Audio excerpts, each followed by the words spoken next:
সম্মানিত ভিউয়ার্স, আসসালামু আলাইকুম। আমি এই মুহূর্তে আছি আমাদের হবিগঞ্জ জেলার সোনারঘাট উপজেলাধীন 7 নম্বর উবাটা ইউনিয়ন 9 নং ওয়ার্ড সোনাও গ্রামে। আমি আজকে আপনাদেরকে 9 নং ওয়ার্ডের সোনাও গ্রামের জমিদার বাড়ির ঐতিহ্যের কিছু অংশ আপনাদেরকে দেখানোর চেষ্টা করতেছি। যারাই দেখতেছেন একটু কন্টিনিউ করে দেখার চেষ্টা করেন। এটি হচ্ছে একটি পুকুরের ঘাটলা, যার বয়স কারো কারো মতে প্রায় 200 বছর, কারো মতে 150 বছর। যেহেতু সেই সময়ের এখন আর এই লোকগুলা নাই, এই ঘাটলাটা সেই পুকুর এখনও অনেকটা জরাজীর্ণ অবস্থায় ভেঙে তছনছ হয়ে আছে।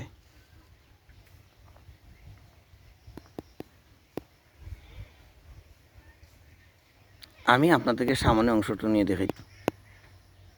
সেই ঘাটলার পিছনের অংশ।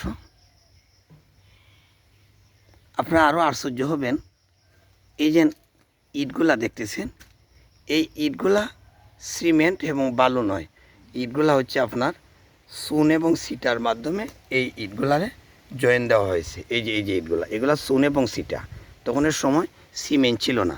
আপনাদেরকে সামনে আরও কিছু ঐতিহ্য তাদের আমি দেখাইতেছি। উপরে অনেক বড় বড় গম্বুজ ছিল এবং বাঘের ছবি ছিল, যেগুলো এখন আর নাই।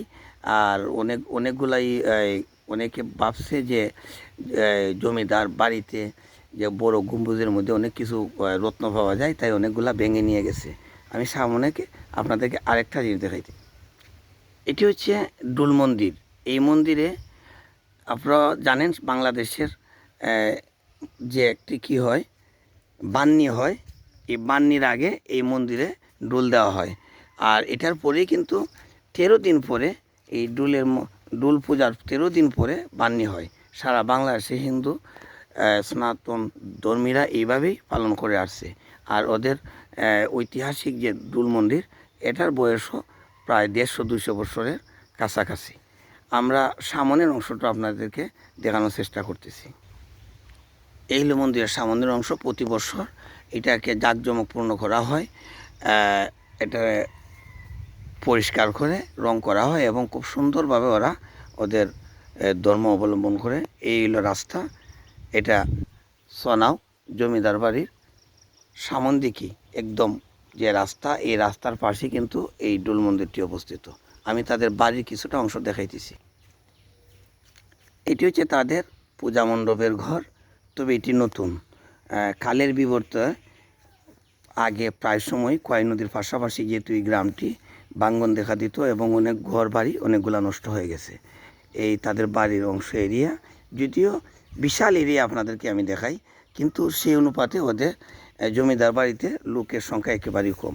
দ্বিজেন্দ্রলাল দাস চৌধুরী তৃতীয় প্রজন্মের, উনিও পরলোকগমন করেছেন। ওনার ছেলেরা আছে, ওনার 2 ছেলে দুনিয়াতে আছে, আর অন্য আরও যে ছেলেরা আছে ওনারা পরলোক গমন করিয়াছেন।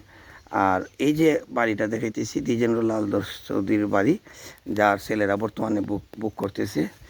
এটা বেশি একটা পুরানো নয়, এরপরও এটা ব্রিটিশের আগে এই ঘরটা নির্মাণ করা হয়েছিল।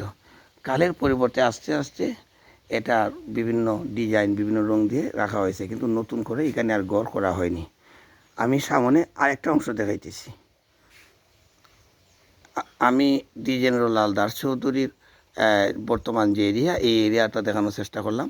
আমি সামনে আরেকটা এরিয়া দেখাইতেছি, জমিদার বাড়ির অংশ, যেখানে ঘর প্রায় 300 বছরের চেয়েও বেশি পুরানো ঘর আছে। ধন্যবাদ।